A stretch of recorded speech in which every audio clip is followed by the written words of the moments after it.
E aí, tudo bem com você? Paz e bem. Eu estou aqui para falar da minha tese de doutorado. Eu fiz um outro vídeo falando do meu mestrado, como que as coisas evoluem um pouco em teologia pastoral. Então, no meu mestrado, eu percebi que nós podemos nos envergonhar disso, nós católicos, como igreja, como proposta de igreja, nós não temos uma proposta clara para as pessoas que venham a nós fazer o sacramento da confirmação. Esse é um problema. Porque nós temos um discurso muito genérico, muito generalizado, e não temos uma proposta de trabalho de pós-sacramento. Aliás, esse é um grande desafio da teologia pastoral. Nós católicos pensamos os sacramentos como ponto de chegada, não como ponto de partida. Ele é ponto de chegada sim, mas ele também tem que ser ponto de partida, ok? Bom, vamos falar do meu doutorado. Então, como no mestrado eu cheguei a essa conclusão, que os discursos, o magistério oficial da igreja não tem uma proposta clara, e nem os manuais de catequese, aqueles livros que a gente usa na catequese do dia a dia, eles também não têm uma proposta clara. Então, bom, o que fazer? No meu doutorado, eu inverti a pergunta. Então, em vez de perguntar para a igreja o que a igreja propõe, eu resolvi inverter a pergunta perguntando para os jovens o que eles querem como proposta. Bom, a primeira coisa é que a minha faculdade lá da Assunção, lá em São Paulo, não aceitaria a proposta, porque diz que isso não seria sociologia da religião ou outra coisa. Na verdade, a teologia pastoral se faz a partir da prática das comunidades, da prática das pessoas. Então, eu resolvi achar uma outra faculdade que aceitasse o meu projeto de doutorado. E achei, entre as faculdades do Brasil, uma que aceitasse e que era muito boa, que era dos nossos irmãos luteranos no Sul. Então fui lá, um pouco ainda meio cheio de dedos, para fazer o meu doutorado no Sul. Fui dos primeiros, acho que fui o primeiro padre que fez doutorado na Escola Superior de Teologia, que é uma escola em São Leopoldo, dos luteranos. E por que eu pude fazer isso? Porque eu não estava discutindo a questão do conteúdo, mas eu estava discutindo a questão do método. Então o método não tem problema. Como eles não iam entrar no julgamento do conteúdo, eu também não estava fazendo nada a esse respeito. Então meu doutorado foi com os nossos irmãos luteranos, que na época era o top das galáxias, vamos dizer assim. Tinha nota 7 na CAPES, que é o topo do topo. Então, bom, fui lá, fui muito bem recebido. Os luteranos, alguns são mais católicos do que você pensa, os luteranos de hoje do Brasil. Vamos fazer o contexto, tá? Para você ter uma ideia, um dos meus professores, Walter Altman, na primeira aula ele passou a manhã inteira descrevendo o encontro dele que ele teve com João Paulo II. Que aqui no Brasil algumas linhas tinham dificuldade com João Paulo II na época, mas ele passou o tempo todo, ele é um luterano, presidente do Conselho Mundial de Igrejas, na época, na Suíça. Ele teve um encontro com João Paulo II e falou muito bem e tal. Então ele era mais fã de João Paulo II do que muito padre católico. Bom, de qualquer jeito, fui fazer o doutorado lá e fui perguntar para os jovens o que eles queriam. Bom, fui fazer todas as análises teológicas que tinha para fazer e tudo tal, mas também fui perguntar para os jovens o que eles queriam para a crisma, né? E aí fui descobrir, porque eu tive que perguntar, comecei meio tateando, assim, perguntando no shopping center, depois em algum colégio, alguma coisa assim, só para depois, na rua, abordando as pessoas na rua, só para depois entrar mesmo nas comunidades católicas e fazer essa pesquisa nas comunidades. Então, no começo eu tinha que inventar um pouco o método, entender um pouco como que a coisa ia funcionar. E aí, então, fui depois nos colégios católicos, fui nas comunidades católicas e comecei a perguntar. E aí comecei a descobrir algumas coisas bem interessantes. Porque os jovens, eles eram, em primeiro lugar, receptivos à proposta. Quando você chegava para um jovem e perguntava o que você queria da Igreja Católica, o olho brilhava, né? E você via que ele se sentia, agora eu sou valorizado, a Igreja está querendo saber de mim, né? E a grande dificuldade é quando tinha um adulto perto, o adulto queria calar o jovem para dar a resposta dele. Eu tinha que calar o adulto, o pai, a mãe, o professor, sei lá, para escutar a resposta do jovem sem interferência, sem manipulação, né?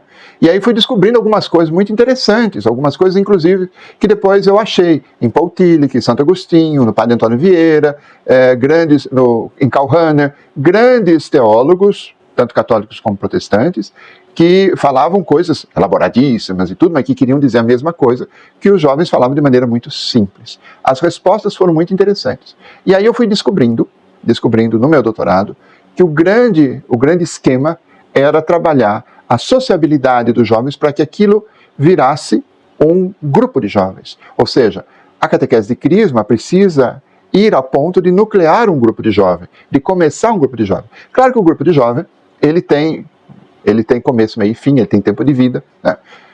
Depois de um tempo, aqueles jovens que estão na igreja, que estão trabalhando ali, eles namoram, vão para a faculdade, saem da própria cidade e tal, esse grupo se desfacela, mas tem outra catequese de crisma, tem outro grupo formado nucleado. Então, qual que é o objetivo da catequese de crisma? A partir das respostas dos adolescentes. A partir da resposta dos adolescentes, o grande objetivo da catequese de crisma é que aquele grupo vire um grupo de jovens. Ele se engaje, ele se transforme numa vivência prática. Então, aquilo que é teoria, aquilo que é espiritualidade, aquilo que brotou do coração como amor e tal, tem que virar uma vivência prática, um grupo de amizade, mas um grupo de amizade voltado para a fé. E a partir daí, então, eu fui entendendo que nuclear o grupo de jovens é o objetivo da catequese de crisma. Para que cada ano você tenha um grupo novo na sua comunidade, cada ano você tenha um grupo que funcione na sua comunidade, mas que seja não só orientado por algum adulto, direcionado por uma pessoa que tem mais prática e tudo tal, mas que seja um grupo que seja governado pelos próprios jovens. Eles querem ir na igreja, mas eles acham alguns rituais um pouco difíceis.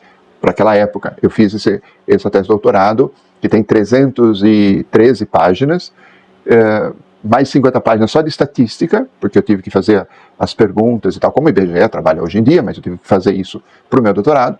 E aí fui descobrindo algumas coisas, a partir dessas estatísticas, da reflexão teológica, que eu já estava mais maduro, e que aí tinha também, além dos elementos católicos, eu peguei alguns teólogos luteranos para entender melhor a realidade, e fui vendo, e fui percebendo que o grande método é discipular, como diria Bonhoeffer, né, Dietrich Bonhoeffer, que é um teólogo luterano que morreu no regime de Hitler, no regime nazista, e que é querido tanto de católicos como de luteranos. Bonhoeffer dizia, é preciso que a graça tenha peso, que ela seja pesada, que ela tenha responsabilidade. É preciso que a graça, a conversão, gere um discipulado. E o discipulado se faz em grupo. Então, nuclear um grupo de jovens deve ser o objetivo da Igreja Católica, fazendo a catequese de crisma. Aí você entende muita coisa, aí você começa a entender muita coisa. E depois eu vou fazer um outro vídeo para falar sobre esse nível crescente agora de conversões dos adolescentes nos últimos anos. Você começa a entender que os jovens não são contra os adolescentes, a geração X, Y e Z, elas não são contra a catequese da igreja, não são contra a igreja, elas são contra uma comunicação mal feita e uma nucleação péssima.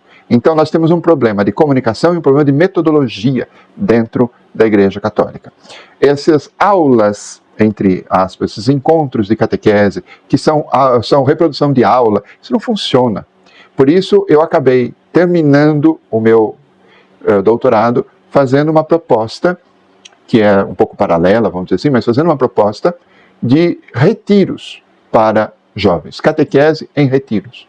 E isso foi aprovado, foi elogiado, e a gente mediu resultados e tal. Na verdade, se você trabalha os retiros com catequese, se você trabalha o conteúdo em forma de retiro, 70% dos jovens se mantém, 70 e poucos por cento dos jovens se mantém, que é uma taxa bem mais alta, uma retenção muito mais alta de gente dentro da igreja, do que simplesmente aquelas aulinhas que você dá, aquelas coisinhas clássicas, que você dá uns discurso meio genérico e tal. Então, nesse sentido, a gente poderia pensar a catequese de crisma unida com a pastoral da juventude. O CDL, o Centro de Liderança dos Jovens na Lapa, em São Paulo, eu posso deixar aqui o link para vocês, eles têm uma metodologia muito boa, que vem do padre Jorge Boran, que é um homem conhecidíssimo, agora já está velhinho, foi meu orientador de mestrado. O padre Jorge Boran tem uma longa experiência de trabalhar com juventude, e ele desenvolveu uma metodologia muito boa para isso. Então, se a gente juntasse o nosso conteúdo catequético com a metodologia do CDL, acho que a gente iria fazer uma grande evangelização dentro da Igreja Católica. Mas isso é assunto para outro vídeo. Em todo caso, se você gostou desse conteúdo, por favor, deixe o seu like, deixe o seu comentário, assine o canal, aquela coisa toda que a gente fala sempre, mas que nos ajuda, se você fizer isso, nos ajuda ao algoritmo difundir esse vídeo e mostrar para outros catequistas, para outras pessoas, para outras regiões do país, que nós temos solução para a catequese de crisma, e que é uma solução extremamente boa. Eu apresentei isso, inclusive, para o grupo de catequetas da CNBB, há anos atrás. Isso é uma solução muito, muito boa que a gente precisa desenvolver, mas que muita gente não tem coragem de implementar, porque prefere ficar na inércia de que sempre fizemos desse jeito. Então, por favor, deixe o seu like, me ajude no algoritmo do YouTube para mostrar essa solução para outros catequistas, tá bom? Muito obrigado, até o próximo vídeo, Deus te abençoe e te guarde.